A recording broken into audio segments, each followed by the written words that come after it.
It's been a crazy past few days for Ohio State. So I want to break down what took place over the course of the week that spiked the cases and what led to the Buckeyes canceling the game against Illinois.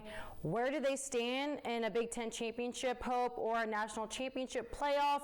What does it look like? So I'm going to break that down for you guys right here. So most of the concern started on Wednesday. That's when they started to see some cases, but it wasn't enough for the Big Ten's protocols to reach that threshold.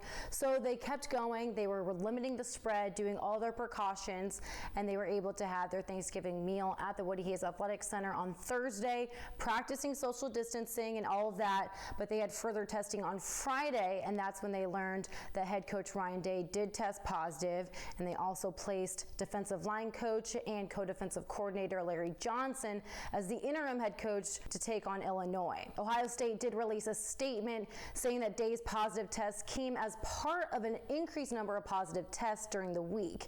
And so Ohio State's COVID-19 outbreak stands a bit different with what the program had previously said, which was nearly 0% positivity since August 11th.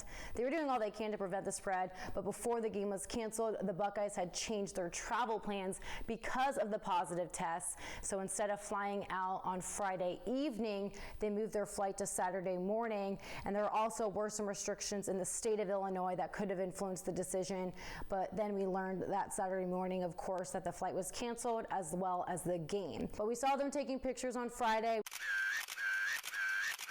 We thought, there were some hopes of playing the game, and then when that flight was canceled, we learned that the game was also canceled. Smith said that Ohio State was implementing enhanced PCR testing to complement what the Big Ten's daily antigen testing protocols are.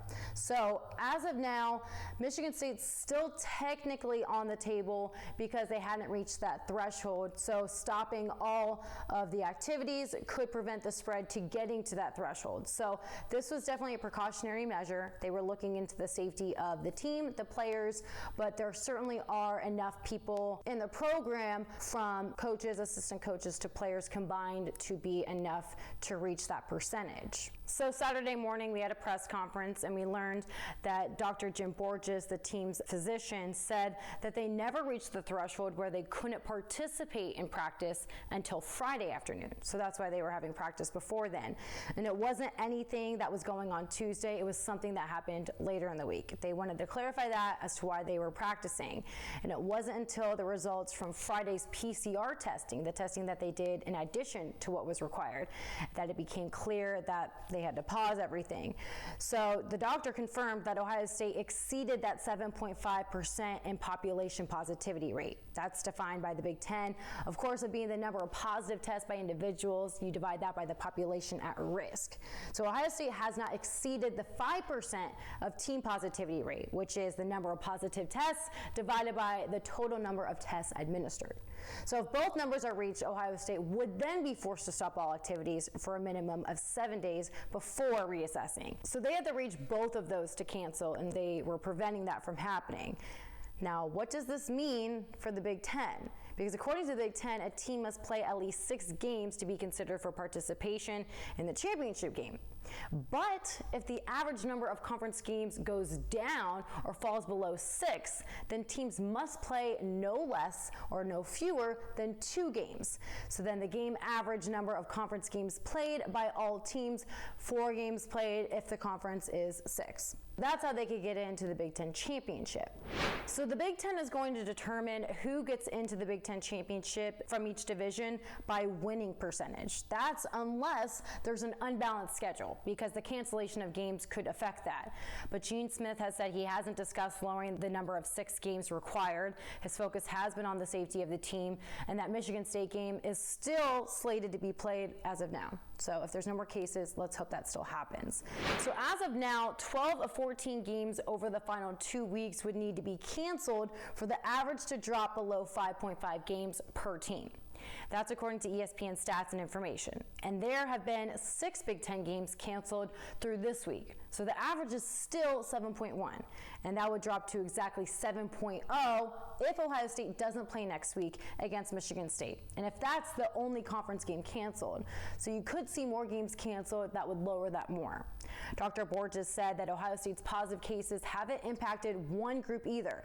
So there's no clustering of cases. So if there's one guy in a position that's out, you can still rely on your backups. And that's a good thing because Coach Day has emphasized flexibility. And they've also practiced guys switching around. So that is still a good thing that we don't have one position wiped out and they're not able to play. We don't know exactly who tested positive. They're not going to release names. They're not going to release the exact number of cases due to the safety and privacy of the team, but it's not all in one position group. And so Dr. Borges also spoke a lot about Franklin County's high level of cases. They're at a level 4 purple emergency rating. Currently, there's 700 cases per 1,000 individuals in that county, and that's where Ohio State is. So there is a concern that the area around them is spiking in cases, so they're taking that into consideration as well.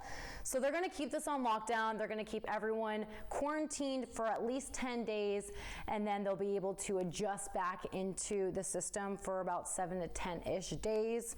It's going to be 21 days for those who did test positive. It's less for coaches because they don't have that transition period. They're not playing football. So that will help the coaching end, and the players will have to follow that. And let's hope that those tests don't come back more positive so that there's not that threshold meeting for the Big Ten to have to cancel those games. So what does this all mean for the national championship playoff?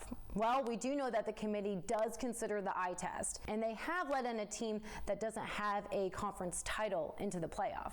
Notre Dame, of course, isn't in a conference, and so they've been admitted before without that conference championship win. We can speculate a lot as to how the rankings will fall. If Northwestern does get to play Indiana in the Big Ten championship, Ohio State technically still does have a chance to get in because the committee can do the eye test, but they would have to have some dominant wins, and Indiana and Northwestern would have to keep it tight, not have any dominant performances, so that Ohio State can still be seen as the best team in the conference. Now, if you look at Vegas and the betting odds, technically they have them ranked at 2. They believe that they can beat Notre Dame and Clemson. They have them right underneath Alabama. There's a lot of speculation we can do, but I wanted to break it down for you guys just so you know where we're at right now, and we can just digest it all, let it play out, and let's just hope that there's no further positive tests that would have to force the cancellation of that Michigan State game. And if that Michigan State game is canceled, there could still be a path to the national championship playoff. It would be tough, but it's a possibility, guys. All right, just wanted to give you guys a quick debriefing of this crazy, crazy day and some insight on what to look forward to, and that our hopes and dreams are not completely crushed just yet. All right, guys, I'll see ya.